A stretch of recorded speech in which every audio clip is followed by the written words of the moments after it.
Hi, Chris. Hiya, how are you? Right, yeah, good, thank you. I just want to start by thanking you for your lesson. It was really enjoyable to watch, and obviously really looking forward to discussing the lesson with you and going, asking some questions. Um, Perhaps you could start by giving us a bit of an overview of the lesson, the purpose and the context of the lesson, and where that fit in with your sequence of learning. Yeah, sure. So this was a year 10 class who had just finished their end of year exam, their PP at the end of year 10. And the idea is that once we've marked their work, we can identify where there's gaps in knowledge, where there's misconceptions, and any sort of common mistakes or skills that pupils maybe aren't quite demonstrating as well as we'd like them to. So this lesson gives us an opportunity we call it a blue review lesson. I know other schools have sort of a similar process, sometimes different names. And it allows us to go back and address those areas for improvement with the pupils, to sort of fill those gaps, readdress any misconceptions. There we go, that's the word I'm after. And it also allows us to look at stretching pupils further. So in some cases, it's not that a pupil's done badly as a question or a certain topic, but it's just that we know we can push them a bit further, or they're sort of missing a few small bits, small tweaks to make it a better answer and pick up more marks in their exams. Yeah, and that's really, really important, isn't it? Making sure that we capture those gaps and that we address them and don't just ignore them and move on. So that sounds great. Can you just expand a little bit on this idea of a blue review lesson? I know you said that obviously different schools might have a similar, but can you sort of tell us a little bit more about that? Yeah, so at Who, the way we use blue reviews, we do them after sort of end of topic tests. We call them milestones, so end of milestone tests or PPEs or mock exams. That's one way we use blue reviews, and that's where we're looking at specific skills, exam skills that pupils maybe need to address, or it could be certain techniques. So for us in physics, it could be calculations, the way they're doing calculations. It could be certain language they're using or not using in some cases. And for us, we have extended writing questions, and it's how we maybe address those with pupils. So it's not this big arduous essay question. It actually becomes a bit of a simpler sort of, we can break it down and use sort of a methodology behind it to help them to answer those questions. We also use them as sort of our bookmarking. So where we don't sort of traditionally mark books, we do look through books, and we use that to either look at a sequence of learning, or it might be a specific small task. It could be that they've done a sort of a practical investigation, and we can use that investigation and blue review that investigation. Mm-hmm. So we have a bit of freedom to use it where it's appropriate to use, and then by whether it's a test, whether it's a bit of work, whether it's maybe sort of 4 or 5 lessons in a sequence of learning, we can then address any areas, misconceptions, or stretch and challenge pupils where possible. Yeah. So assuming that there's a varying degree of knowledge gaps, and you've identified something that maybe there was a trend across the class, but there will be some with more or less gaps in that particular area. How is it then that you meet the needs of all the learners in the blue review without assuming that they all know nothing? Definitely, and it's no different to normal teaching, I suppose. You will know your class hopefully by that point in the year. You sort of know where you're pitching your level of ability, but you're always going to have some pupils that will need some more support and some pupils that need to be stretched a bit further. So depending on which tasks you set, you will obviously go and support some pupils a bit more than others. We can use not sort of death by worksheets, but we can use different resources, different levels of text in terms of the language and the vocabulary being used, and even just different exam questions. If we're doing exam questions in a lesson, with Google Classroom, it's quite easy to set 2 or 3 different sets of questions. And then again, marking that, it's easy to set the mark schemes on there for pupils to use. So it doesn't become a big arduous task for you as a teacher, but you're still addressing the different needs of the different pupils. Fantastic. So what role do the Chromebooks play in this lesson? So in this specific lesson, I used it as a starter.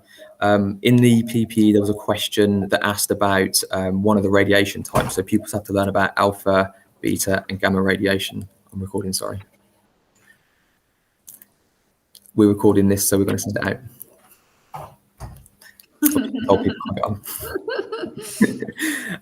So in this specific lesson, in this specific exam question, they were asked about one of the 3 types of radiation. And whilst I could see how well pupils knew or didn't know that type of radiation and its applications, that what I couldn't get from the PPE was how well pupils knew the other 2 types. So my starter was about all 3. What pupils were doing were answering questions about properties, applications, those sort of, the knowledge they would be learning in class. But through Google Classroom, I could see exactly what pupils were answering. I could read their answers as they were coming in. I could look at sort of just question 1 and just compare all of the question 1 answers and see how we're fitting in there. If there was either a question that pupils weren't answering well, I knew that that's something I need to address today in my lesson. And if it was maybe just 1 or 2 pupils who weren't answering it very well, I knew I had to go to those pupils at some point in the lesson to address those. So it gave me that overview. And then later in the lesson, I could also refer back to that to get pupils. One of the activities, pupils had to refer back to properties, and we used then the work after the starter. We did a little bit of work around those properties and around the main areas the kids weren't really fully understanding.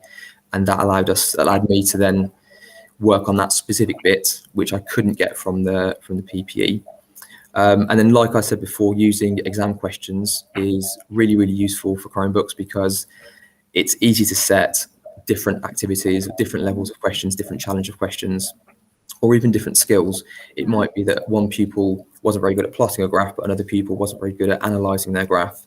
So I could set different tasks and have pupils working on different aspects of sort of one thing, if that makes sense. Yeah.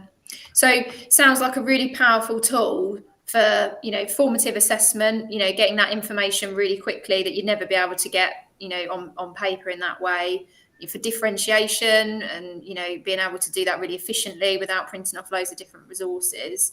And then obviously for closing those gaps and pushing those on that need pushing on. Yeah. I really like listening to the students talk about the lesson, and obviously they talked even more broadly about the significance of the knowledge that you were teaching and where that fit more broadly into the kind of contexts of sort of national, global, etc.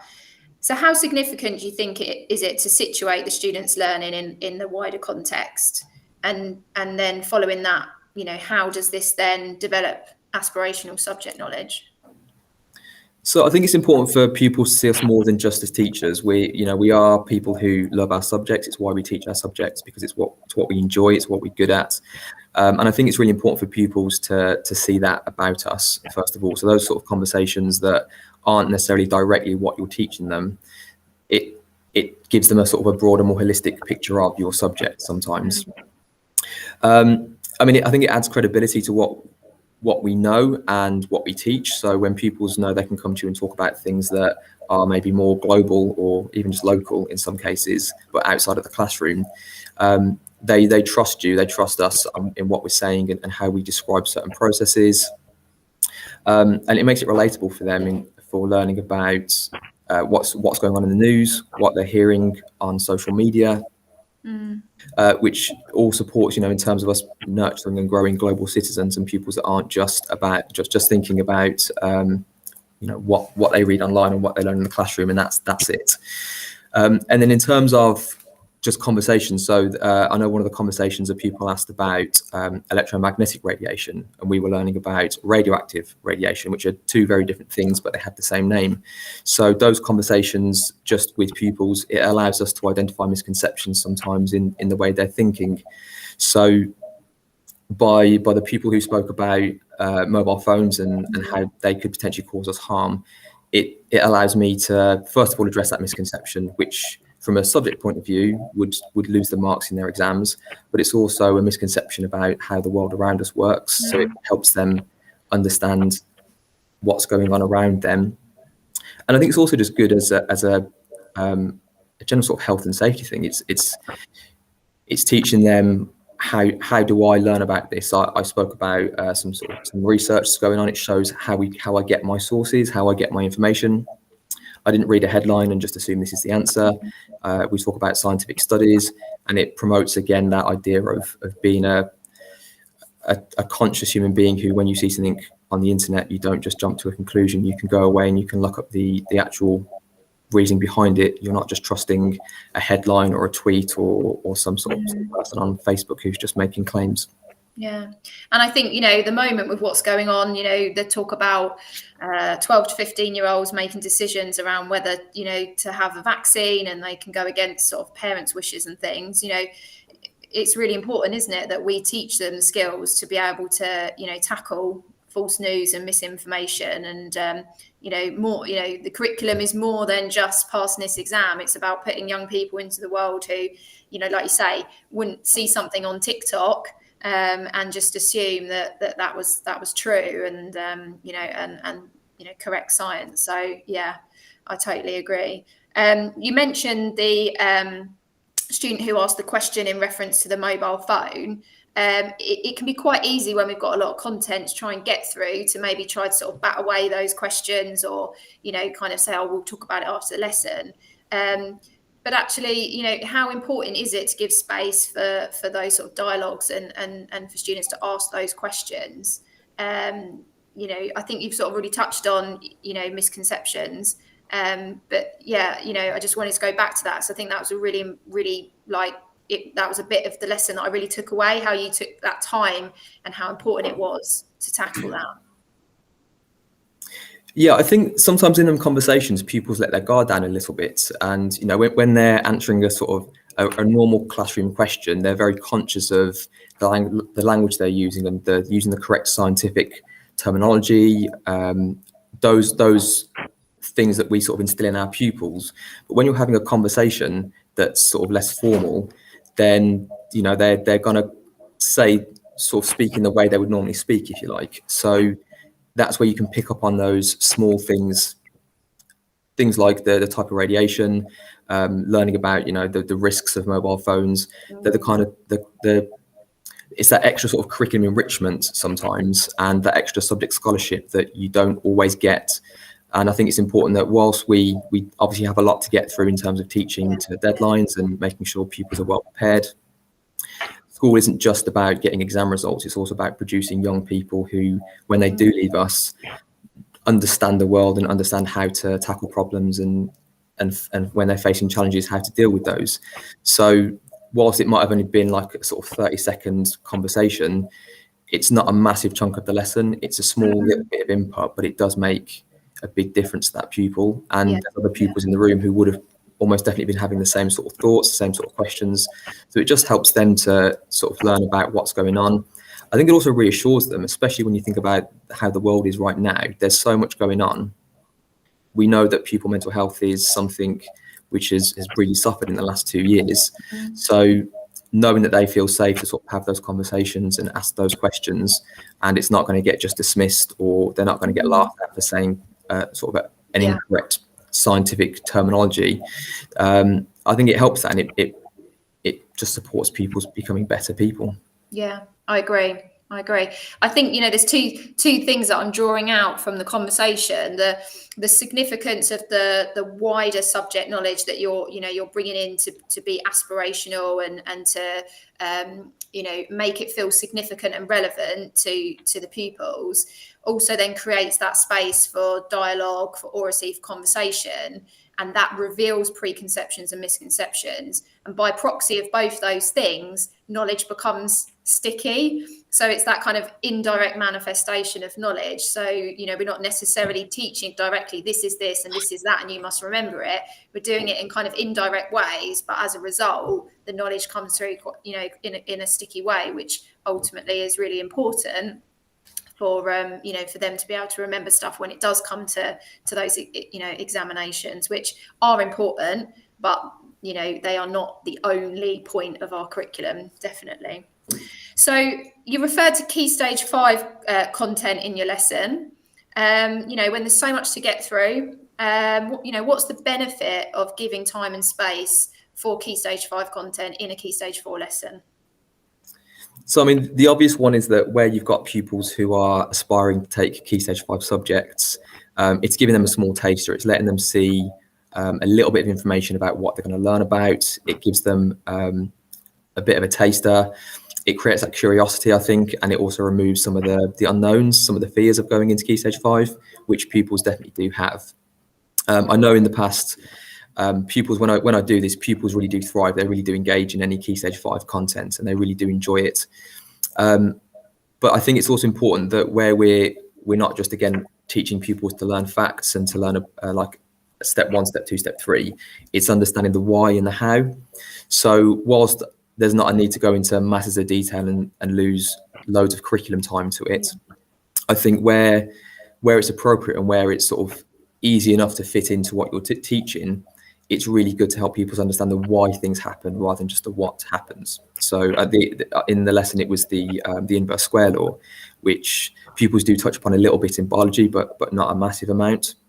And knowing more than just radiation loses its intensity as you get further away, that's your fact. But then pupils now know why, and they've got a bit more understanding behind it. So it just creates, again, that sort of a better learner as they're understanding the why things are happening. I think it's also important that whilst not every single pupil wants to take necessarily, for example, for me, for physics, they don't want to take that on at Key Stage 5, but it can create the curiosity, and it can maybe give pupils a second thought of, actually, maybe I do like this a bit more. Maybe this is interesting me, and it might inspire them a little bit more to go and take that on. If it doesn't, then they're still learning more information, so it's beneficial to them. But it's not just for Key Stage 5. I think when you're teaching Key Stage 3 groups, making those links to Key Stage 4 and what they're going to be learning about when they start their GCSEs, we know, again, pupils do respond well to that. At least for me, pupils have always responded well, regardless of their academic ability. They're curious. They want to know what they're going to learn about, and they feel a massive sense of accomplishment when they've learned something that you can say, well, my year 10s are learning this and you're only in year 8. They love hearing those sorts of phrases. They love going home and telling people at home that, I was doing GCSE work today. And they really do get a buzz from that. Yeah. And we talk a lot about being ambitious beyond the national curriculum, and I think looking towards that next stage of learning, we can, as you say, really inspire them to feel really, accomplished when they've, done something that they see as being, in the next stage, and that they've been able to do that. So yeah, absolutely. With that one, sorry, Lacey, I think it's also important where kids might not necessarily be academically minded, we can still link it to careers as well. So it's not just about academic subjects. If you have pupils in year 10 and year 11 who don't necessarily want to aspire to do A levels, they might be thinking more of vocational subjects. We can still link to that, and we can still teach them skills and reference skills that they're going to use in the wider world as an adult once they've left education.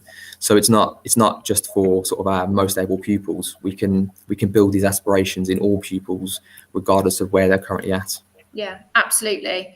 And you're right, when we're thinking about aspirational subject knowledge or, raising the aspirations, we shouldn't be thinking narrowly and just about our most able students or, those that have come in with high prior attainment. We want to be aspirational for all our students, at the different stages that you're at. Absolutely. So in the lesson, you invested some time in modelling on the board. Tell us a bit about why you approached the modelling in the way that you did. I mean, first of all, I think it's nice for kids to have a bit of variation, so they're not just getting sort of death by PowerPoint and sort of slide after slide. So I think, first of all, just from a visual point of view for pupils, it's really nice for them to have a bit of a break from staring at a screen. But I think the one reason I really like doing it is that they see me thinking. They'll see the teacher thinking on the spot. They'll see they see how we write rather than just seeing printed text. They will see if something's not working, if there's a problem, they can see how we address that. So we're not just modeling whatever we're teaching to them, we're modeling how we go about solving a problem, or we model how we write a piece of text, which I think is just as important as we're the experts in the room. And so pupils are going to see how we do things rather than just the information that we give them. I find it really, really nice to have sort of reference information on the PowerPoint slide, and then I can make notes and write things on my whiteboard. It prevents cognitive overload. It stops me having a sort of PowerPoint slide that's just filled with lots and lots of different things. If I'm trying to reference, so with the inverse square law, which I know is in the video, there's a diagram on the board that demonstrates how that works, but then I'm doing the maths on the whiteboard, so it's spread a bit more. It's spread out more. Pupils can refer to what I'm writing, or they can look back and kind of remind themselves where it's something that's new to them, or fairly new, not necessarily something they're going to remember from just a picture, then moving on to a new slide. It helps with that reference, but it's not all on one thing that's really cramped and hard to read. And also, I'll be honest, for me, it saves planning time. If I was going to try and make a PowerPoint slide or two around modeling how to do an activity, that might take me a lot of time just getting the animations in the right order, in the right places. Whereas if I know I have a book that I'll use with my notes in, I can sort of make the notes for that very, very quickly in a few seconds. Whereas making a PowerPoint might take me sort of 5-10 minutes. Yeah. So it's also, I think, workload. It does help me manage my time better. Yeah, and that's really important. I really liked your slides. I like how clear they were, how unfussy they were. Some really nice images that you'd chosen to do some of the work rather than it always having to be reading, and they were really nice, clear images. So yeah, really liked that. It was also really nice in the lesson that you referred to some of the sort of popular science that we see in films, maybe in comics, etc. So how does this discussion deepen the students' subject knowledge? I think it allows us to bring what they're learning in the classroom to not necessarily something they're going to see every day. They're not going to see the Hulk, hopefully, in every day, but they're going to see movies, they're going to see things on TV. And it's that idea of subject scholarship, but it's making it very accessible for pupils. So learning, one of my lessons, we learn about how Ant-Man's suit works and how he can shrink down to a really small size or really big. And it's bringing in what they're learning about science. It's recalling information about the atom, but it's putting it in a context that pupils are going to really engage in. So rather than just learning sort of almost fairly dry facts in some ways, it's then recalling those facts and then applying it to something a bit more interesting for pupils and a bit more engaging for them. It makes it memorable when they're in the exam. They're going to call back to the 2012 movie with the neutrinos, or they're going to think of what they've seen in a Marvel movie, for example. And even though pupils might not necessarily want to go on to really study science, or they might have aspirations in different subjects, it still promotes that positive attitude towards our subject. And that's always going to be important, because we know how attitudes of parents sometimes get reflected to their children, which then we notice as teachers in the classroom. So if we can promote science amongst all pupils, they're going to remember, they're going to recall these things and tell other people they know about this, and it just creates that wider sort of positive community feel around science for me. And obviously in other subjects, when they're using that in their subjects, it's just making it more conversational and bringing it into their lives. Absolutely. Thank you so much, Chris. That's all my questions, and you've answered them fantastically. So thank you for your time in answering the questions and also allowing the cameras to film the lesson. Oh, sorry. And I'll let you go. So thank you very much. Cheers. Thank you. Bye.